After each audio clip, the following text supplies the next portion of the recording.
From the chef whose victory turned into a nightmare of addiction and crime. I couldn't imagine how hard it is to see somebody that you love become addicted to something like that, you know, and have to deal with them. Like how your dad is, like, can't you just quit? Can't you just stop what you're doing? Not always that easy. To the contestant whose life changed when he collapsed mid-challenge. Aaron! Oh, shit. He's a medic. Right behind. Medic! Guys, give him room. Aaron just kind of fainted. These are the forgotten Hell's Kitchen contestants whose real stories are more shocking than anything Gordon Ramsay ever served up. Starting with a winner whose fairy tale success became one of reality TV's darkest cautionary tales.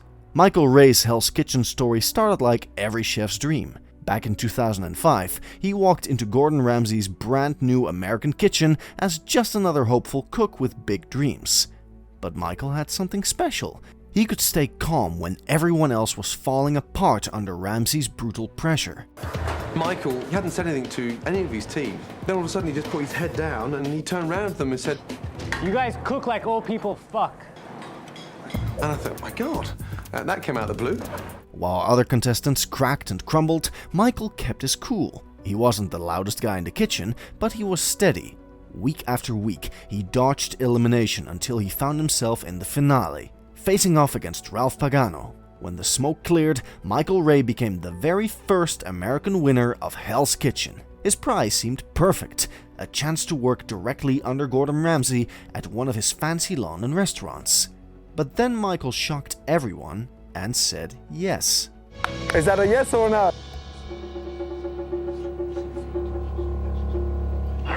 Yes. Yes. Well done. However, he later declined because he had a newborn baby girl and didn't want to move his family overseas. Instead, he took a head chef job at Tatao, a high-end restaurant in Los Angeles. At first, everything looked great. Michael seemed destined for culinary stardom, but life had other plans.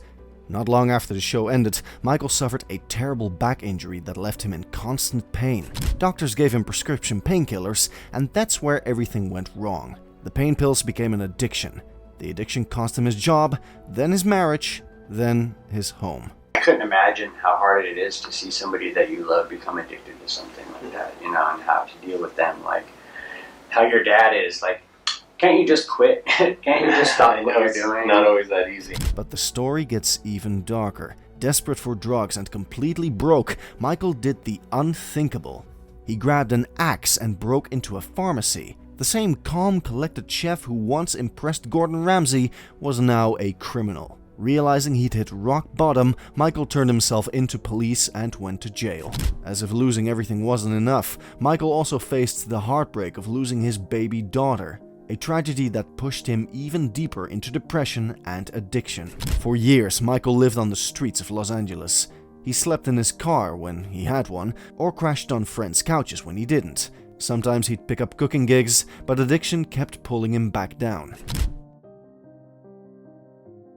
Recently, Michael has been open about his struggles, using his story to warn others about how quickly life can fall apart. He's working on getting back into cooking, even starting a GoFundMe to launch a food truck.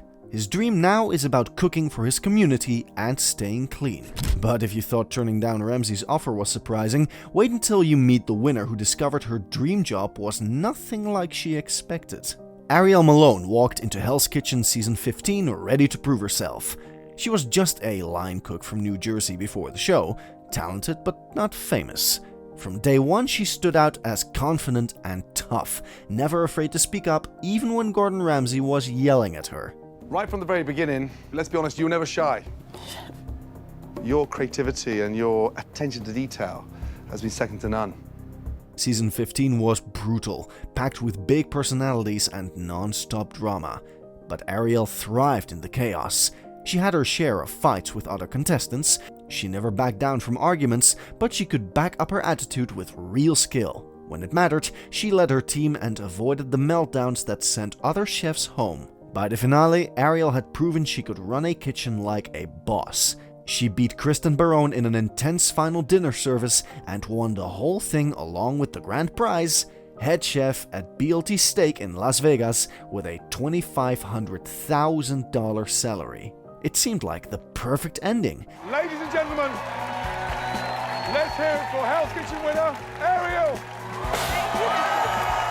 But behind the scenes, things weren't what she expected. Ariel thought she'd be running a busy kitchen, leading a team and creating her own dishes. Instead, her executive chef job was more about publicity than cooking. She was supposed to do interviews, show up at events, and be the face of the restaurant while other people did the actual cooking. For someone as competitive and kitchen-focused as Ariel, this was a huge disappointment. She just survived one of the toughest cooking competitions on TV, only to spend more time posing for photos than working the line. They wanted me to kind of like be on the floor. They didn't want me in the kitchen. They wanted me just to like take pictures and kiss babies and that kind of thing. And I'm like, no, I'm a chef. And they're like, no, you're paid talent. Go take a fucking picture. Ariel didn't make a big public fuss about it, but she quietly stepped away from the position. She wanted to be a chef, not a spokesperson. After leaving BLT Steak, she kept a lower profile, doing private chef work and building her own projects. She also started a family, focusing more on her personal life than the spotlight. While Ariel didn't face scandal or tragedy like some contestants, her story shows that reality TV prizes don't always deliver what they promise. She won the title and the jacket, but the dream job wasn't actually her dream. Speaking of dreams that didn't work out, our next contestant's Hell's Kitchen experience was so tough that she completely changed careers to escape the kitchen forever. If there was one contestant in Season 5 who drove both her teammates and Gordon Ramsay absolutely crazy, it was Lacey D'Angelo. Before Hell's Kitchen, Lacey worked as a corporate buffet cook from New Jersey. Not exactly the high-pressure, fine dining background you'd expect for Ramsay's brutal kitchen. In the dome, people probably look at me and be, oh, here's another pretty girl trying to be a cook. But I am a hard worker and I can hang with the big boys. From the very first episode, she struggled. She had constant fights with her team, clashed with other chefs, and regularly found herself on the receiving end of Ramsay's legendary temper. She didn't seem built for the intense military-style pressure, and the stress often got the better of her. There were moments when it looked like she might just walk out completely. Despite all these problems, Lacey somehow made it surprisingly far in the competition. Some fans thought she was kept around for drama, while others believed Ramsay saw glimpses of potential. Either way, her journey ended before the finale, and she left with a mixed reputation. Part underdog, part troublemaker. I shouldn't be here. At this point, I don't even care. And I hate to say that because I know that disappoints my family and my fiance and myself, But here's the interesting part. After the show, Lacey didn't chase celebrity chef fame like many contestants do. Instead, she made a complete career change. She stepped away from professional kitchens entirely and moved into a completely different life, working as a researcher and administrative assistant. In interviews, she hinted that the high-stress, high-conflict world of Hell's Kitchen made her realize she didn't want that kind of life long-term. Cooking might have been her job, but it wasn't her passion anymore. Instead, she built a steady career outside the food industry. But while Lacey found peace by leaving the industry, our next contestant's colorful personality couldn't protect her from the harsh reality of life after reality TV. Siobhan Allgood's Hell Kitchen journey in Season 7 was anything but ordinary. The moment she walked into Gordon Ramsay's kitchen, she stood out, not because of her bright dreadlocks and free-spirited personality, but because she was completely different from most contestants. Siobhan wasn't afraid to speak her mind, and while that confidence sometimes impressed Ramsay, it also led to plenty of clashes. I want to step out of my comfort zone and you know, why not work with Gordon Ramsay, because he's an amazing guy and he will bring out the best in everybody no matter how bad of a chef you are. Her cooking was hit or miss. One service she'd nail a perfect dish, the next she'd fall apart under pressure. Ramsay often questioned whether she could stay consistent, but she fought hard to remain in the competition. Eventually, her unpredictable performance caught up with her, and she was eliminated mid-season. Still, she left a lasting impression on fans as one of Season 7's most memorable personalities. You've got the nerve to tell me that some of them are fine, wishy-washy, not even seasoned, and do you know what, more importantly, they're boiled. You donkey! Look at that! Get out! Get out! Get out! There you go. After the camera stopped rolling, Siobhan tried to chase a completely new dream. She moved to Los Angeles and tried to break into fashion design, putting her savings into the new venture. But the plan fell apart completely, and she lost nearly everything she owned. Friends later revealed she had become homeless. By 2015, a GoFundMe page appeared online to help her get back on her feet. Around that same time, fans spotted her Hell's Kitchen knife set listed for sale online, a small but heartbreaking sign of how much her life had changed. Reports from fans and old friends painted a picture of someone struggling with more than just money problems. Rumors swirled about addiction and mental health issues, though she never spoke publicly about them. Her social media presence disappeared around 2014, and aside from a mysterious YouTube playlist update in 2020, she's largely vanished from public life. But if you thought losing everything was tragic, wait until you meet the gentle soul whose health struggles led to one of Hell's Kitchen's most heartbreaking endings. Aaron Song's time on Hell's Kitchen Season 3 was short, but it left a lasting impression on everyone who watched. In 2007, he stepped into Gordon Ramsay's kitchen wearing his signature cowboy hat, which earned him the nickname the Asian Cowboy. Right from the start, Aaron stood out for his gentle nature and genuine kindness, something you rarely see in a high-pressure reality cooking competition. Whose is this? It's me, chef. And where's your horse? I left him parked outside, chef. I've never met an Asian cowboy. But underneath that calm exterior was a man struggling with more than just the heat of the kitchen. During the early challenges, Aaron often found himself overwhelmed. He broke down in tears before a dinner service, a moment that touched many viewers and made him one of the most relatable contestants the show had ever featured. While others fought with Ramsay or battled for dominance, Aaron's approach was different. He wanted to do well, but he didn't thrive in the chaos. The breaking point came during the Army-Navy challenge. As teams scrambled to prepare massive amounts of food, Aaron suddenly collapsed in the kitchen. The situation turned serious fast, and he was rushed to the hospital. Viewers later learned that he was dealing with complications from diabetes, a condition that had been quietly affecting him the entire time. On Aaron. Aaron! Oh, shit. He's a medic. Behind. Medic! Guys, give him room. Aaron just kind of fainted. Aaron just took a freaking header. Guys, give him room. Give him room. The next day, Ramsay called Aaron personally to tell him that his health had to come first. His journey on Hell's Kitchen was over, not because he lacked talent, but because his body simply couldn't handle the demands of the competition. It was one of the few eliminations on the show that felt more like a heartfelt goodbye than a defeat. I really appreciate you trying damn hard to get back here. But the bad news is you have a serious illness, the doctor's orders. You cannot come back into this kitchen. After leaving the show, Aaron returned to his life in California. He was already an experienced chef before Hell's Kitchen, running his family's restaurant and even owning his own place at one point. He had a passion for Asian cuisine, but also for giving back. He volunteered his time cooking for community events and helping veterans through charity work. Sadly, Aaron's health continued to decline in the years following his TV appearance. On November 30th, 2010, he passed away at just 51 years old due to complications from diabetes. His death was quiet, without the media attention that often follows reality TV stars. But among fans of the show, the news hit hard. Aaron wasn't remembered for drama or rivalry, he was remembered for being kind, authentic, and unapologetically himself. Speaking of journeys ending too soon, our next contestant's big personality couldn't mask the personal demons that eventually cost him everything. Paulie Giganti was not the kind of chef you could easily forget. When he walked into Hell's Kitchen Season 16 in 2016, this Philadelphia native carried himself with street-smart confidence and old-school kitchen attitude. A self-taught chef, Paulie didn't come from fancy culinary schools. Instead, he learned by working his way up in real kitchens, eventually becoming executive chef at Bida, a popular Italian spot in Philly known for its wood-fired pizzas. From the first episode, Paulie's big personality stood out. He could be loud, blunt, and sometimes brash, traits that clashed with certain teammates but also made him memorable to viewers. He showed real skill in the kitchen, displaying creativity with flavors and strong leadership when things got tense. But he also had a tendency to butt heads, sometimes letting his ego get in the way of teamwork. He got a little frantic, he got a little flustered. We were all trying to pull together as a team, and Paulie was more concerned about his course before the scallops even had gone out.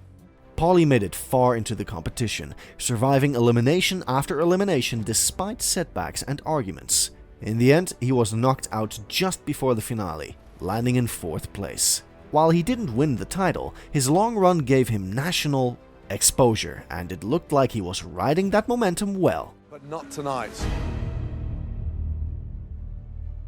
Give me your jacket.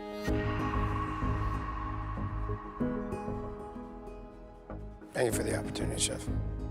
Good night. Bye, Polly.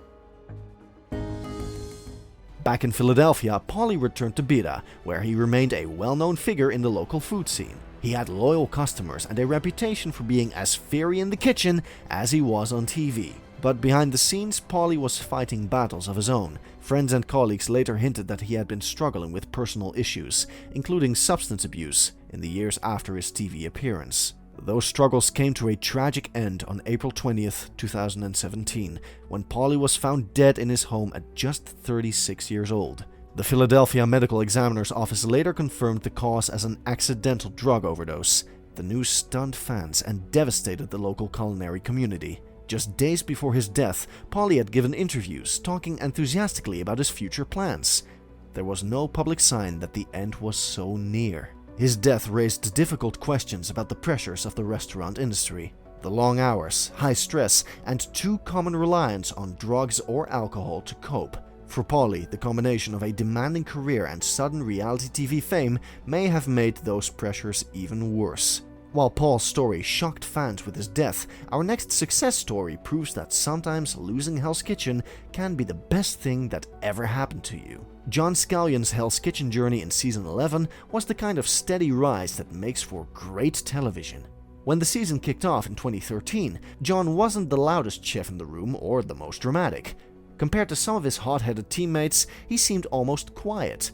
But from the moment dinner services started, it was obvious he had something many contestants lacked: real composure. John in Vegas. First introduction was a scallop and foie gras with truffle. You've managed to nail it. Congratulations. Well done. The dish was a good start. While others froze under Gordon Ramsay shouting, John stayed focused, plating consistently, and becoming a steadying presence in the kitchen. By the season's halfway point, he was clearly on Ramsay's radar as a potential finalist. John didn't quite make it to the very end as he was eliminated in 3rd place. But his exit didn't feel like a loss. Ramsay respected him enough to keep him deep into the competition, and John left knowing he'd proven himself on one of the toughest culinary stages in the world. It's been an absolute pleasure. You're going to walk out of here as my lone shiny star from that blue kitchen. Do me a favor.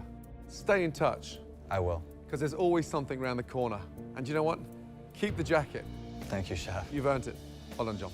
What happened next was the kind of opportunity most Hell's Kitchen contestants can only dream of. Ramsay saw real potential in John and decided to bring him into his own restaurant empire. He became sous chef under Cristiano Wilson at Gordon Ramsay's Steak in Las Vegas, working directly with one of Ramsay's most trusted chefs. From there, John's career only climbed higher.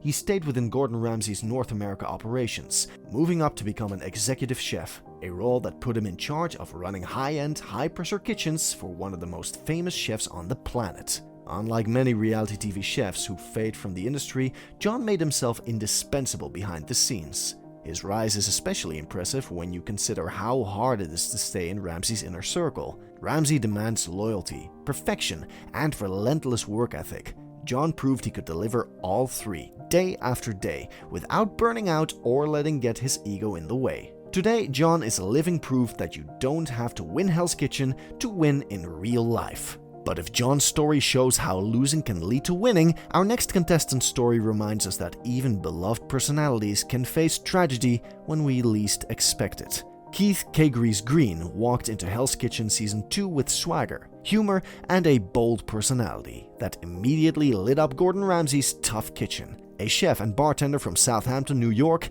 Keith wasn't the quiet type. He joked, he teased, he brought energy to every service. His signature tuna dish earned Ramsay's approval, and although he didn't always lead in technique, he fought his way to 3rd place with persistence and charm. Keith. All I'm looking for right now is a leader. And personally, big boy, I don't think you're ready. Give me your jacket, please. Back home in the Hamptons, Keith was more than just a TV chef, he was a beloved member of the community. He cooked charitable dinners, mentored young cooks, and was known as the kind of person who'd feed you if you asked, no questions asked. His post-show life looked solid, a local favorite, making his mark beyond the glow of television cameras. Then, tragedy struck without any warning. On a quiet August morning in 2012, Keith was found unresponsive in the surf near Wyandanch Lane Beach in Southampton. He was just 35 years old. The official cause? Accidental drowning. The news came as a shock. Keith was a capable swimmer who was comfortable in the ocean. According to local reports, a police officer had spoken with him just 2 hours earlier, and he said he was okay, just swimming and hanging out in the water. The community mourned deeply. Online forums filled with fans calling him one of the coolest chefs on the show. Sad that his humor and spirit were gone far too soon. Keith's story ended on a peaceful beach, leaving a sobering reminder that real life doesn't always follow reality TV scripts. The kitchen exposes the human spirit under extreme pressure. From Michael Ray's addiction nightmare to Rachel Brown's tragic end, these stories remind us that reality TV fame can be a blessing or a curse. Behind every dramatic elimination and fiery confrontation are real people facing real consequences that cameras can't always capture. The next time you watch Hell's Kitchen, remember that the real drama often happens after the camera stopped rolling, and sometimes those stories are more intense than anything Gordon Ramsay ever cooked up.